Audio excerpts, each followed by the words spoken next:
familia, ¿cómo están? Hoy tenemos nuestra última prédica, nuestro último encuentro de esta serie que se llama Sin Miedo. Y hoy vamos a hablar de un personaje muy interesante, muy valiente, que fue sin miedo, que se llama Jonatán. Quiero que cierres, inclines ahí tu rostro y cierres un momento tus ojos y digas: Señor, esta serie me ha enseñado a que el miedo no es tuyo, Señor. Seguirte, Dios, es un plan que de pronto nos muestra muchos riesgos, peligros, pero lo más poderoso de todo es que estamos contigo, Señor. Es que podemos ir de tu mano, que tú nos guardarás y que no permitirás que el plan que tú tienes para nuestra vida sea arruinada o sea interpuesto por alguien o por algo. Gracias, Dios, porque tu Espíritu Santo nos da poder, nos da dominio propio, nos da amor para tu obra y para lo que tú amas, Señor, que es las personas, Dios. Gracias, Padre de los cielos. Quedamos delante de ti, disponemos nuestro ambiente, nuestro momento, Señor, para este tiempo donde tú nos vas a enseñar a través de tu palabra a que no hay que tener miedo, Señor. Gracias te doy, amado Dios, en el nombre de Jesús. Amén y amén. Y Jonatán es un personaje de la Biblia que no fue con miedo, es sin miedo a la acción. Y nosotros estamos llamados a ser hacedores de la palabra de Dios.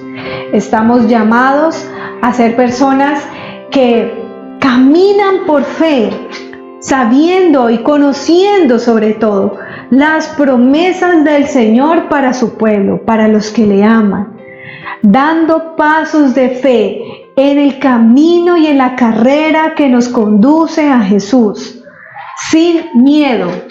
Pero muchas veces somos oidores y no somos hacedores, por miedo al que dirán, al rechazo, a la pérdida, a la burla. Pero hoy te invito a que no tengas miedo, a que seas una persona como Jonatán, que no tuvo miedo y que actuó. El miedo nos paraliza. A mí personalmente, en las veces que me he enfrentado a situaciones donde me van a robar, yo me paralizo. Y pueden hacer muchas cosas y yo no soy capaz de hacer nada, pero el miedo me paraliza en esas situaciones. Y como lo hemos venido hablando, nos puede acomodar a una situación de aparente seguridad, pero que dista mucho de la voluntad de Dios. El miedo, por ejemplo, a emprender una empresa y a quebrar. El miedo a casarse y separarse. El miedo a cosas nuevas que el Señor te está llamando, pero que te saca de tu zona de confort, que te hace ir una milla extra, que te desacomoda tu rutina de levantarse, de trabajar, de estudiar, que te desacomoda y que te hace moverte a una zona de pronto desconocida. Ese miedo te paraliza a la no acción, al quedarte quieto y seguir en esa vida monótona, plana, tan predecible, que el Señor no quiere para ti.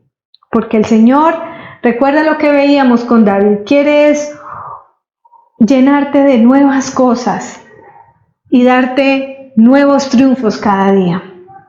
Tú puedes estar en una zona de confort en tu vida espiritual. Creer que orar, leer la Biblia, conectarse a estas prédicas es suficiente. Y vives tu vida sin entrar en el plan peligroso de Dios para tu vida. Sientes que ya estás haciendo y que estás cumpliendo con lo que te corresponde. Pero la palabra nos indica que nuestra lucha no es contra carne ni sangre, sino contra espíritus malvados que están con una artillería lista para alejarte del propósito de Dios para tu vida. Ellos están trabajando mientras tú estás descansando. Ellos están despiertos mientras tú duermes. Ellos están, igual que tú, trabajando para distraerte mientras tú estás ocupado en muchos quehaceres. Y quiero decirte, hey, llamar tu atención y decirte, estamos en guerra. Hay una batalla espiritual por tu vida, por la vida de tus hijos, por la vida de tu esposo, de tu esposa, de tu padre, de tu madre, de tus hermanos, de tu familia. Estamos en una batalla espiritual. ¿Y cuál es tu posición?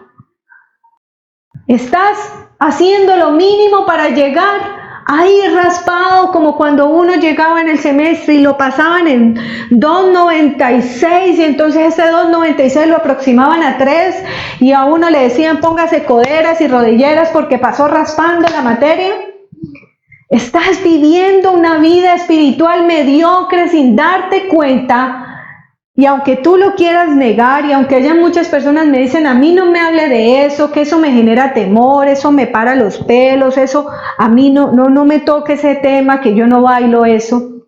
Hay una batalla espiritual y lo dice la palabra de Dios. Sin embargo, solemos vivir la vida como si todo estuviera en paz. Y ahora en cuarentena, como que más, porque de pronto estamos en nuestra casa, con la comodidad de nuestra casa, con la comodidad de un sueldo, con la comodidad de tantas cosas que el mismo Señor ha provisto para ti y tú te sientes en completa paz. Tú te sientes tranquilo y no está mal, no me vayas a malinterpretar, porque obviamente la paz es del Señor. Pero ¿qué estás haciendo tú por lo que el Señor ama, que son aquellas personas que se están perdiendo? Puede ser inclusive un familiar cercano a ti. ¿Qué estás haciendo? ¿Qué estoy haciendo yo? Y esta palabra me confronta a mí. Porque si estoy viviendo en paz, cuando estamos en una guerra espiritual, donde el enemigo quiere llevarse y arrastrarse a muchos a la condenación eterna, pero el plan del Señor es que tú tengas vida eterna y vida en abundancia cuando lleguemos delante del Padre. ¿A qué bando estamos jugando? No podemos estar en la banca, no podemos ser espectadores. O estás con el plan de Dios, estás colaborando con el plan de Dios, o estás colaborando con el plan del enemigo. Hace 2000 años Jesús reunió a las tropas y mandó a pelear con las armas espirituales. Él sabía y reconocía que había una batalla espiritual por las personas. En Mateo 16:18 dijo: edificaré mi iglesia y las puertas de la muerte no prevalecerán contra ella. Fíjate en este pasaje lo que dice, las puertas. El enemigo pone puertas porque el enemigo se defiende y el enemigo está en batalla. Pero el Señor dice, estas puertas no van a prevalecer contra mí.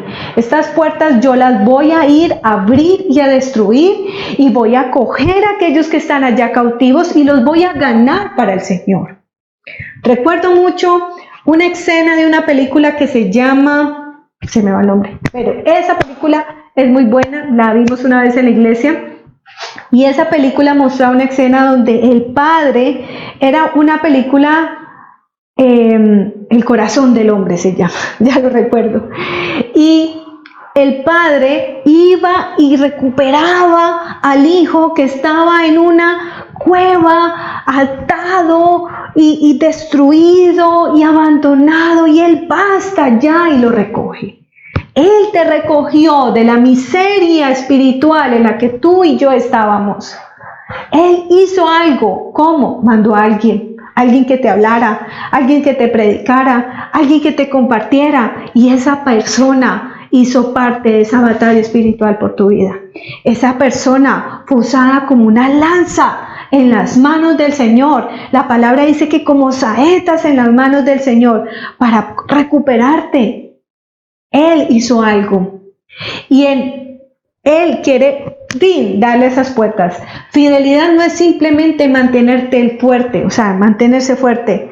Tú, en tu vida y en tus cosas, es asaltar las puertas del infierno y recuperar territorio del enemigo que le pertenece a Dios.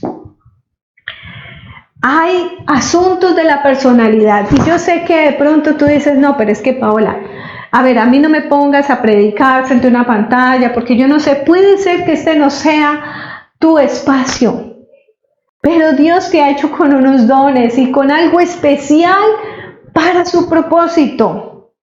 Hay asuntos de personalidad, hay asuntos de estilos de personalidad. Es importante que marquemos la diferencia entre la personalidad de cada uno y los temas espirituales. Algunas personas parecen que están hechas para el peligro. Mi esposo me dice que yo soy muy osada, que yo soy muy arriesgada. Y hay personas que son así. Siempre están listas para intentar algo nuevo o simplemente tomar riesgos sin mayores problemas.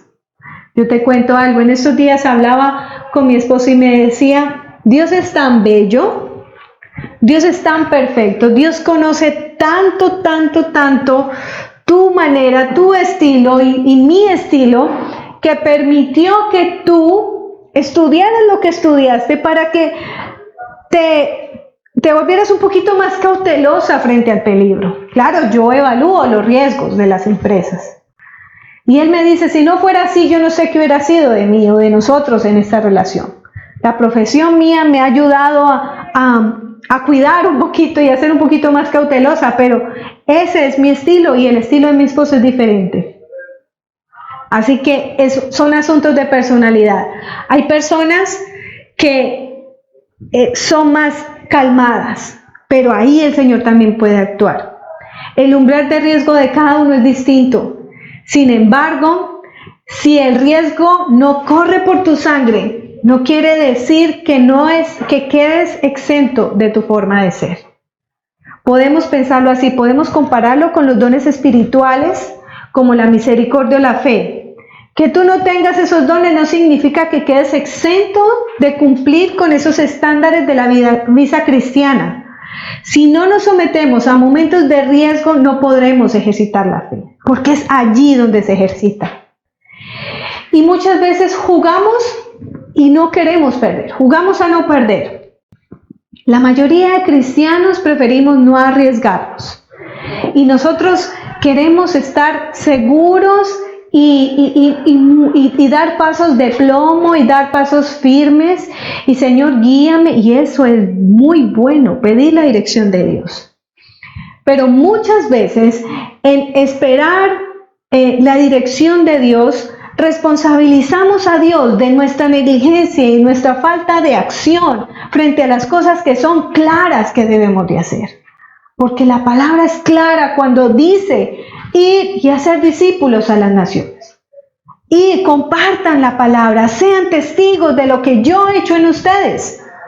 Pero nos quedamos esperando y una decisión que esté por fuera de la voluntad de Dios, y eso hace que terminemos decidiendo nada, y esa decisión y esto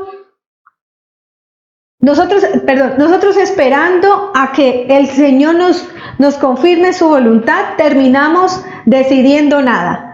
Y eso es toda una decisión, pero equivocada. Y a eso le llamamos indecisión.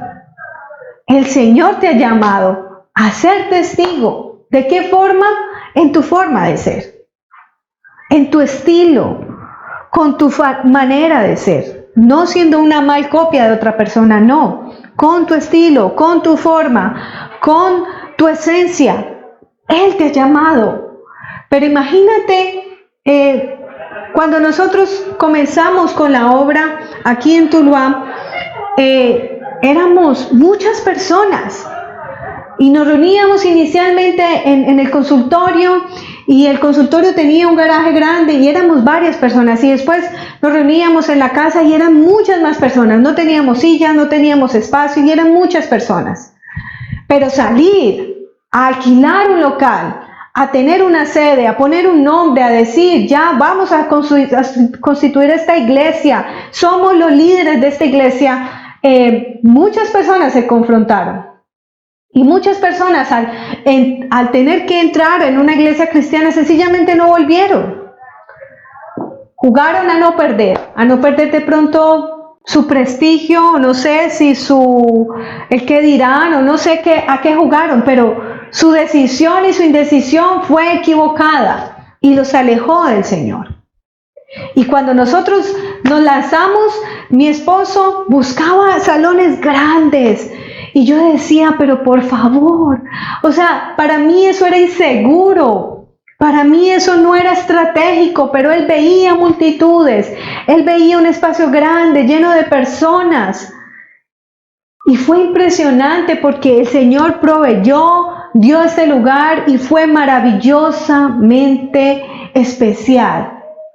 ¿Jugamos a perder, a no perder? ¿A qué estás jugando? No sencillamente no estás decidiendo. A veces lo que necesitamos son unos pocos segundos de valor desmedido. Cuando tú te paras en un tobogán grande o en una peña grande y tú la piensas, tú terminas no tirándote. Tú como que sí, como que no, y no te tiras. Pero cuando tú no lo piensas, ya estabas abajo. Entonces, hay veces así mismo en nuestra vida cristiana. Hay veces necesitamos un valor desmedido de pocos segundos para aventarnos a hablar del Señor, a hacer su voluntad. Quizá solamente le tomó 5 segundos a Pedro salir de la barca en medio del mar y decir, Señor, voy a caminar como tú lo estás haciendo en las aguas. Él no se paró a decirle, Dios, ¿será que yo puedo caminar sobre las aguas? No. Él se lanzó y en el momento que dudó fue que se hundió, pero él caminó sobre las aguas como Jesús. O los segundos que le tomó a David para decir, yo me encargo de Goliat. Mientras soldados con experiencia, con de pronto más altura, más fuerza, estaban escondidos de Goliat. David dijo, tengo estas piedras y me voy a matar a este filisteo porque está diciendo y hablando mal de mi Dios. Y en el nombre de Dios voy. Él no creo que haya tenido tiempo para ayunar y para vigilar y para muchas cosas. No, él tomó la decisión y arrancó por Goliat. A veces solo debemos hacerle frente a esos segundos acalorados y alocados ante una decisión difícil. Y eso fue lo que pasó con estos hombres que te estoy diciendo. Saúl jugaba a no perder, pero Jonatán, que era el hijo de Saúl, del que hoy estamos hablando, jugaba a ganar. Y esa es la diferencia entre dejarte tomar por el miedo o darle lugar a la fe. Y la fe es esa convicción de lo que no estás viendo. David veía era un hombre grande, con una armadura grande, con una espada gigante, y él era un flacuchento, chiquito, jovencito, con 5 piedras. Pedro no vio el mar, lo que se estaba moviendo alrededor de él. No, él solamente vio a Jesús que estaba caminando y dijo, yo lo quiero hacer también. Y si Jesús te ha dicho a ti, me lo ha dicho a mí, harás cosas mayores, ¿qué estás esperando para lanzarte? ¿Qué estás esperando para ir más allá de lo que el Señor, de lo que tu zona de confort te tiene atado y amarrado, y ese miedo de no perder y de jugar a lo seguro? Ahí es donde actúa la fe, esa fe. No te déjate de tomar por el miedo, dale lugar a la fe. Y vivir por fe es jugar a la ofensiva. Es jugar a la ofensiva. Vamos a ver el pasaje que tenemos hoy en 1 Samuel 14, del 1 al 14. Y vamos a hablar sobre la hazaña de Jonatán. Cierto día, Jonatán, el hijo de Saúl, dijo a su ayudante, ven, crucemos el río y ataquemos al destacamento filisteo que está al otro lado. Pero Jonatán no dijo nada de esto a su padre, que había acampado en el extremo de una colina y estaba debajo de un granado en lugar donde trillaba trigo, acompañado por una tropa compuesta de 600 hombres. Quiero que te fijes ahí. Estaba Saúl, el papá de Jonatán, con 600 hombres. El encargado de llevar el efod era Ahías, que era hijo de Ahitub y sobrino de Icabod, el hijo de Fines y nieto de Elí. el sacerdote del Señor en Silo. La gente no sabía que Jonatán se había ido. Mientras tanto, él trataba de llegar hasta donde se encontraba el destacamento filisteo. El paso estaba entre dos grandes peñascos. Quiero que subrayes eso en tu Biblia. Dos grandes peñascos para llegar donde estaban los filisteos, llamados Bosés y Cené. Uno en el norte frente a Micmas y el otro al sur frente a Gibea. Y Jonatán dijo a su ayudante: anda, vamos al otro lado hasta donde se encuentra el destacamento de esos paganos. Quizá el Señor haga algo por nosotros, ya que para Él no es difícil darnos la victoria con mucha gente o con poca. Haz todo lo que tengas en mente, que estoy dispuesto a apoyarte en tus propósitos, respondió su ayudante. Entonces Jonatán le dijo: mira, vamos a pasar al otro lado, a donde están estos hombres, y dejaremos que nos vean. Si nos dicen que esperemos a que bajen hasta donde estemos, nos quedaremos allí y no subiremos a donde ellos están. Pero si nos dicen que subamos, lo haremos así, porque esa será una señal de que el Señor nos dará la victoria. Así pues, los dos dejaron que los filisteos del destacamento los vieran. Y estos al verlos dijeron: miren, ya están saliendo los hebreos de las cuevas en las que se habían escondido. Y enseguida le gritaron a Jonatán y a su ayudante: suban a donde estamos, que les vamos a contar algo. Entonces Jonatán le dijo a su ayudante: síganme, porque el Señor va a entregarlos en manos de los israelitas. Jonatán subió trepando con pies y manos, seguido de su ayudante, a los que Jonatán hacía rodar por tierra y su ayudante los remataba enseguida. En este primer ataque, Jonatán y su ayudante mataron a unos 20 hombres en corto espacio. Y quiero que pienses esta película. Está Jonatán entre estas dos montañas, y mientras su papá estaba acampando con 600 hombres, le dijo a su ayudante: vámonos a coger a estos filisteos. Y se va Jonatán subiendo de pies y manos, dice la palabra, subía, ¿sí? Y porque los filisteos le habían dicho: venga, nosotros les vamos a contar algo. Y cuando ellos se acercaban y ellos iban subiendo, Jonatán lo que hacía era tirarlos, y el escudero los mataba, ¿sí? Los remataba. Entonces, fíjate cómo una hazaña de esas. Él no estaba en un lugar seguro, él no estaba en una tierra firme, él estaba en un peñasco, él estaba agarrado de pies y manos, y su escudero iba detrás, y así alcanzó a atacar 20 hombres. Atacaron 20, mataron 20, porque estaban convencidos que el Señor iba con ellos, que el Señor les iba a dar la victoria. Vivir por fe es jugar a la ofensiva. A mí me choca, yo les digo, a mí me choca un partido de fútbol que empate. Eso me parece una pérdida de tiempo. Alguien tiene que ganar. Si los dos empataron, esto es como que no nos hicimos pasito, como que no jugamos a la ofensiva. Y así mismo en la vida, cuando tenemos fe, hay que jugar a la ofensiva. No hay mejor descripción que una vida jugada a la ofensiva que la de Jonatán. Fue una locura. Pero si Dios es parte de la locura, si tú vas delante, vas con Dios delante en tu vida, esa es una locura santa y respaldada por Él. No te sorprendas si los demás no entienden tus locuras y te dicen que eso no es normal. Paola, es que no es normal que tú y tu esposo estén predicando por YouTube. ¿Cómo así? ¿Y cómo es que se van y se paran en un parque con unos muchachos a mojarse? ¿Y cómo es que se van con unos muchachos un río arriba dando un discipulado vivencial? Eso es locura, no es locura. ¿Sabes? Porque el Señor va delante de nosotros. Porque el Señor nos ha dicho: háganlo así. Háganlo así. Si te dicen eso, vas por buen camino. Cuando el Espíritu Santo de Dios llena nuestra vida, nada es normal.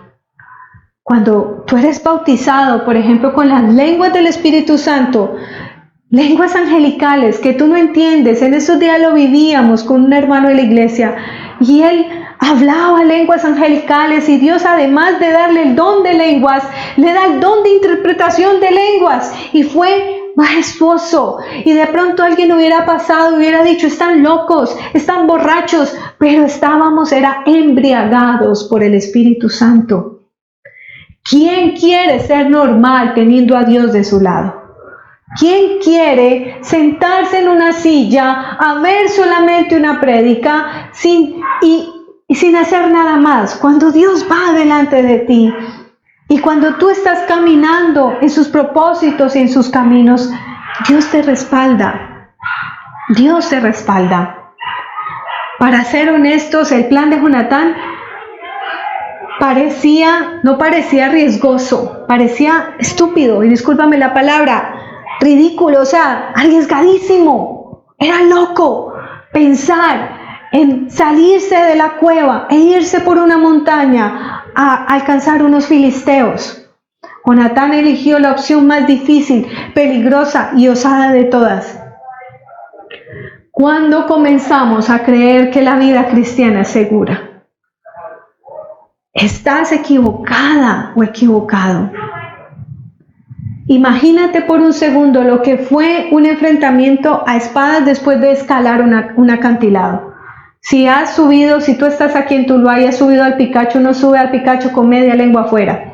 Llega ya con media lengua. Imagínate subiendo una montaña, agarrarse a pelear con otras personas. No era una opción fácil, era un asalto total. O todo o nada. A ganar o a morir. Sin miedo a nada.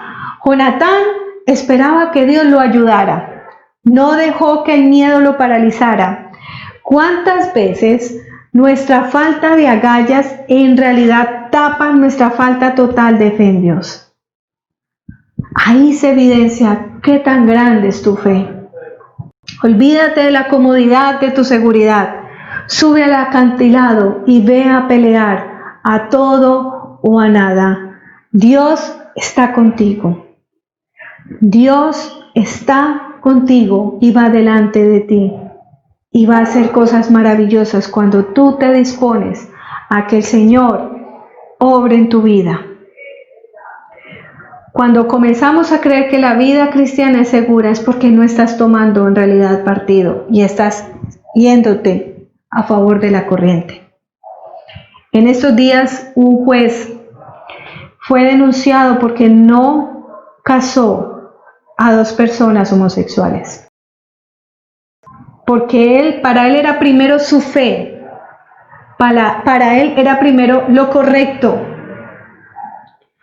Y fue señalado, y fue motivo de señalamientos, de ofensas, de insultos. Pero para él no era negociable. Un médico fue demandado, un médico cristiano fue demandado por no hacer un aborto. Él estaba en desacuerdo total del aborto y no lo hizo y fue demandado. Ahora, si Dios está contigo, Él va delante de ti. Él hace cosas maravillosas por ti. Él hace cosas que tú no te vas a imaginar, cosas maravillosas porque sus sueños son superiores a los nuestros. Sus planes son superiores a los nuestros.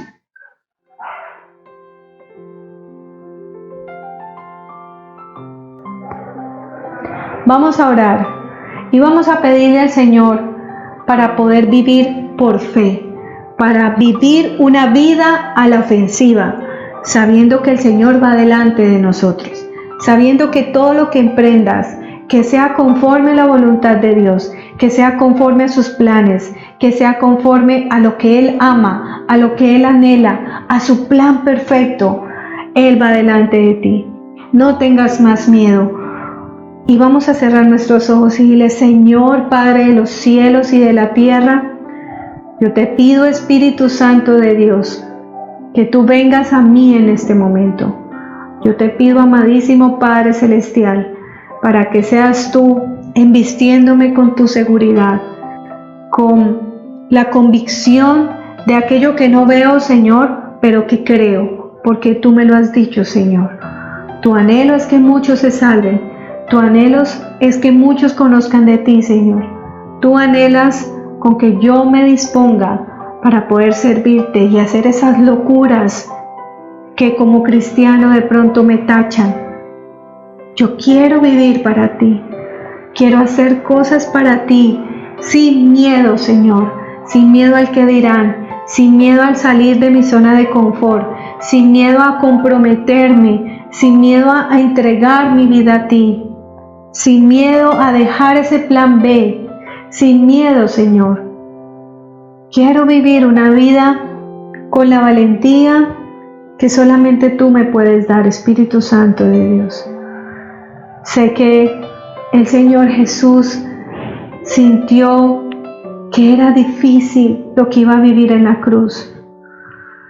Y fue duro para Él conocerlo, porque fue revelado por ti, Señor, pero aún así Él lo hizo en obediencia.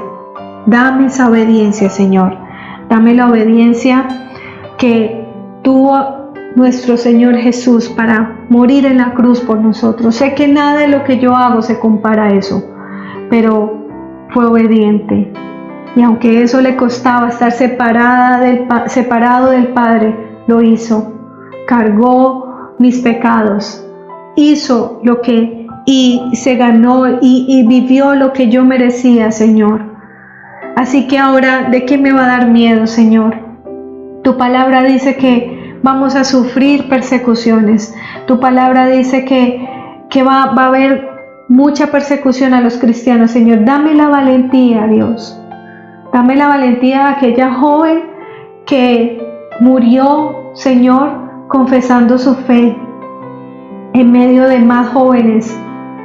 Dame la valentía de aquellos misioneros que están en esos lugares donde son apedreados, donde son quemados, Señor. Dame la valentía, la disciplina, Señor, de aquellas personas que se atrevieron, inclusive aún cuando la muerte era ser quemados y ahorcados, a traducir la Biblia, Señor. Cosas tan grandes y maravillosas que hicieron. Era locura, Señor, porque eso le iba a costar su vida. Pero lo hicieron, Señor. Dame esa valentía, Padre de los cielos. Dame la valentía para hablarle a mis amigos de Cristo. Dame la valentía, Padre celestial. Y dame el testimonio, Señor. Quiero ser una persona de testimonio, Dios. Quiero ser una persona que camina conforme a lo que tú me dices que haga, Señor. Quiero ser una persona valiente, Dios. Y aunque eso sea salir de la zona de confort, aunque eso sea salir y ir la milla extra, aunque sea poner la otra mejilla, aunque sea perdonar 70 veces 7, aunque hablen mal de mí, aunque levanten calumnia de mí, será una bendición para mí, porque lo hago para ti, mi Dios. No es por un reconocimiento humano, es porque tú me lo has pedido y yo quiero agradarte a ti, Señor. Voy a ser tan osado como Jonatán, que fue capaz de subir por un peñasco, enfrentarse con los filisteos. Iré a donde tú me digas que vaya, haré lo que tú me digas que haga, Señor. Yo te pido, Padre Celestial, esa valentía de Jonatán, esa decisión de Eliseo, Señor, esa convicción, ese compromiso de Eliseo, esa convicción de David, Señor, que fue capaz de enfrentar a ese filisteo, Señor. Dame la valentía de aquellos hombres y aquellas mujeres que fueron un punto de referencia, Señor, y que están plasmados en la Biblia, Dios. Dame la valentía de aquella mujer que se fue en medio de muchas personas a tocar el borde de tu manto para ser sanada. Dame la valentía de aquella mujer que derramó ese balastro de perfume sobre tus pies y que secó tus pies con sus cabellos.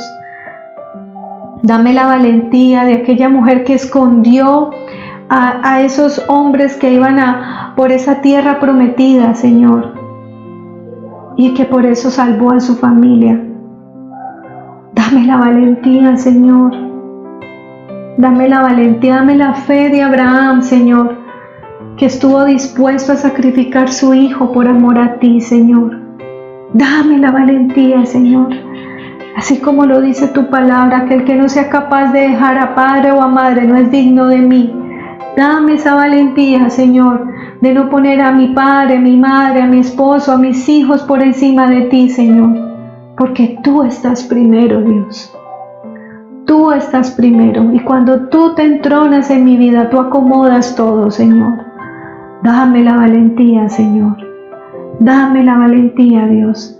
Quiero una vida sin miedo, revestida por tu Espíritu Santo.